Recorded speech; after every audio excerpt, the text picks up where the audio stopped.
নির্বাচনী প্রশিক্ষণের নামে ৭.৫ কোটি টাকা আত্মসাতের অভিযোগে সাবেক প্রধান নির্বাচন কমিশনার KM নুরুল হুদা সহ সংশ্লিষ্টদের বিরুদ্ধে অনুসন্ধানে নেমেছে দুর্নীতি দমন কমিশন। এদিকে শেখ রেহানার ছেলে রাদওয়ান মুজিব সিদ্দিক ববির ব্যাংক হিসেবে ১৩ কোটি টাকার সন্দেহজনক লেনদেনের প্রমাণ পেয়েছে দুদক। এসব টাকার উৎস হিসেবে বৈধ কোনো ব্যবসার প্রমাণ না পাওয়ায় তার বিরুদ্ধে মামলা করেছে সংস্থাটি। জাতীয় সংসদ নির্বাচন রাতের ভোটের তকমা পাওয়া একাদশ জাতীয় সংসদ নির্বাচনের আয়োজন করেছিলেন KM নুরুল হুদা কমিশন। সেই নির্বাচনে আওয়ামী লীগকে জয় পাইয়ে দিতে তৎকালীন নির্বাচন কমিশনের বিরুদ্ধে কারচুপির অভিযোগ উঠেছিল নানা মহলে। এবার একাদশ জাতীয় সংসদ এবং উপজেলা পরিষদ নির্বাচনে প্রশিক্ষণের নামে ৭.৫ কোটি টাকা। সব মশার বিরুদ্ধে সুরক্ষা দিতে এলো বসুন্ধরা এক্সট্রিম অ্যারোসল, মশার বিরুদ্ধে এক্সট্রিম সুরক্ষা।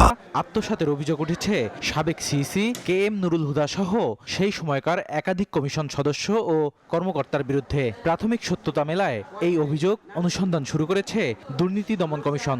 সাবেক প্রধান নির্বাচন কমিশনার সচিব ও অন্যান্যদের বিরুদ্ধে নীতিমালা ছাড়া ভুয়া প্রশিক্ষণ দেখিয়ে বাংলাদেশ নির্বাচন কমিশনের 7,47,57,000 টাকা খরচের মাধ্যমে সরকারি অর্থের ক্ষতি সাধন সহ অন্যান্য অভিযোগ অনুসন্ধানের সিদ্ধান্ত গৃহীত হয়েছে। এদিকে প্রায় ৩ কোটি টাকার সম্পদের কোনো বৈধ উৎস দেখাতে পারেননি শেখ হাসিনার ভাগ্নে রাদওয়ান মুজিব সিদ্দিক ববি। এছাড়া একাধিক ব্যাংক হিসাবে ১৩ কোটি টাকার সন্দেহজনক লেনদেন উঠে এসেছে দুদকের অনুসন্ধানে। এই ঘটনায় ববির বিরুদ্ধে মামলা করেছে সংস্থাটি।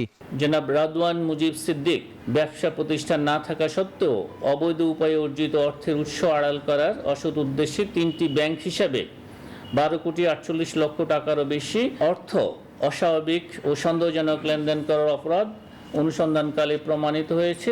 এদিকে ৭ একর সরকারি জমি দখল করে ভাড়া আদায়ের মাধ্যমে ৩৭ কোটি টাকা আত্মসাতের অভিযোগে সাবেক এমপি ইলিয়াস উদ্দিন মোল্লার বিরুদ্ধে মামলা করেছে দুদক। এই কাজে সহায়তার কারণে মামলা হয়েছে গৃহায়ন কর্তৃপক্ষের ৩ কর্মকর্তার বিরুদ্ধেও।